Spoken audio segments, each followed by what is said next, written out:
Mercer. Thank you very much. I know you're thinking, my God, he's so tall.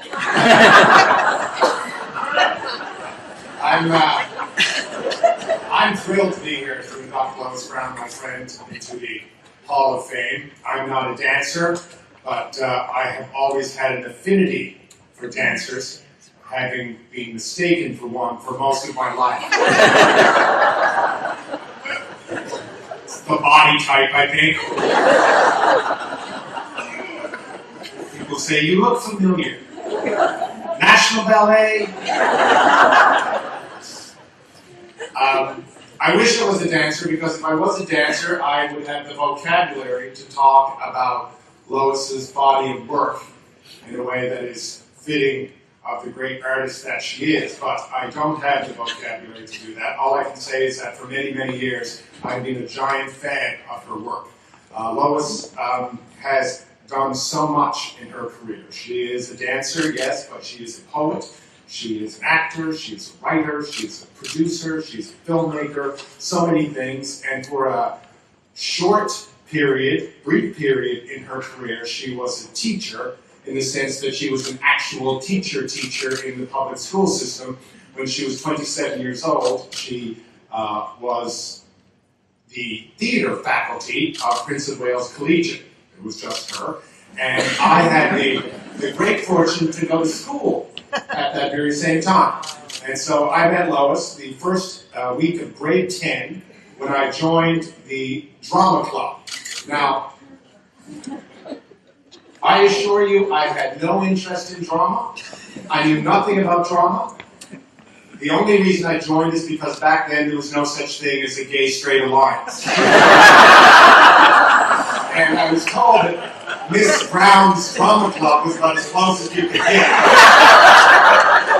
And it was absolutely true. And looking back, what an incredible collection of oddballs and misfits. And then there was Lois, who was also an oddball and a misfit, and like nothing we had ever come across in any of our experiences with teachers, I can assure you.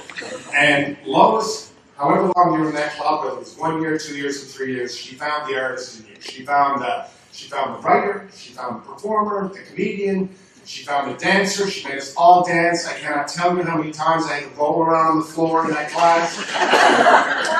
And it's high school, so you would think that not many people would go on to have careers in the performing arts, but an incredible number of Lois students did. And the ones that didn't, I think that she helped them find a way forward with art. And she lasted in high school about as long as I did, 3 years. And then she went back to being a full-time artist. And in that time, I would say, and it's been many decades now, in that time I would say she's created some of the most bold and innovative and original work ever seen on St. John's stages. And I would think that almost everyone in Newfoundland, in that community, would agree. Which is saying something because we don't agree on much. It is my great honor to present my friend Lois Brown and induct her to the Encore.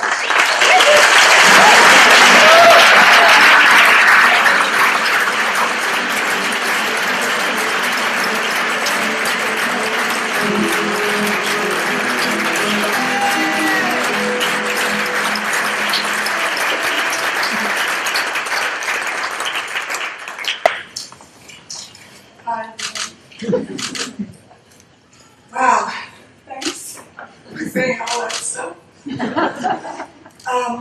I'm really excited, maybe even a little shocked to be here. I just want to look at everybody. Wow.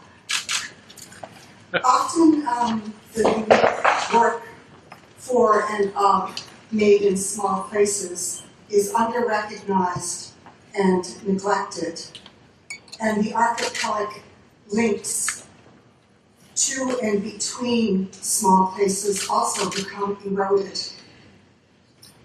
Sometimes they were never even tangible to begin with.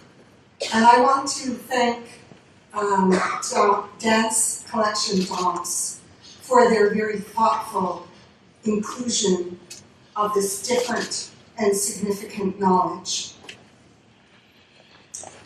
I would have started by thanking Marlene Cal, who does the administrative work for free for almost all the independent artists in St. John's, where I live. But I think if I started mentioning names, that would probably use up all of our time, not just my 2 minutes. So I thought that I would like to mention, by way of a thank you, the informal and formal institutions from which I have benefited. Neighborhood Dance Works, mentioned here as the Festival of New Dance, it became the Festival of New Dance. I started with them in the late 70s, and they were boundary breaking then. They included performative art, and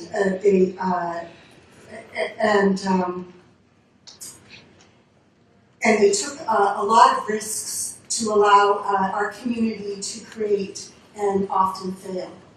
And they were also a vehicle by which we were able to see what was going on in the rest of Canada. It was just such a significant time because we started to see dancers choreograph on their own bodies. And so it was just great to see that kind of authorship and just a collapsing of the choreographic thought and the body in which we saw it. They also premiered my latest work, I'm a Genius, Does Anyone Here Know Me? I want to thank very much my community. Some people from my community are here with me today, and that's just really awesome, including Rick.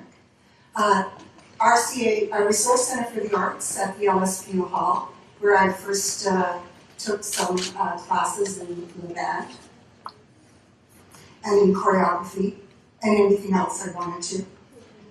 The Rabbit Town Theatre, Kinetic Studio, Live Art, the Canada Council Independence program, which I've already mentioned. It was such an important program. Before the Independence program, if we wanted to bring in a choreographer from outside of Newfoundland, we could only bring in an international choreographer. And that's one of, so one of the things I remember is having Sarah Sheldon Mann choreograph on a group of us. And then shortly after that, because of Independence, we could also get to see the work of Canadian artists. I want to thank the disability arts community that we're starting to see so much wonderful and different work from, especially the Republic of Inclusion that the National Arts Centre did a couple of years ago. The church at Boker Pit Cove, Playwrights Workshop Montreal has been a home for me a number of times. Cirque West, the FTL, NAPS, Whiteheads, and the wonderful Newfoundland Dance Project. I also just want to take a moment to remember Diane Moore, who founded Live Art and is such an important person in creating links amongst artists, dance artists, and choreographers in the Atlantic provinces. And I also want to share my sadness for anybody here who knew Toronto-based guitarist and composer Justin Haynes, who died a couple of weeks ago. He created music for a number of choreographies, and very impulsive and beautiful and extremely talented person. And it's very devastating, so I just thought I would share with anyone in the room that knew him. And that's it, that's all I have to say.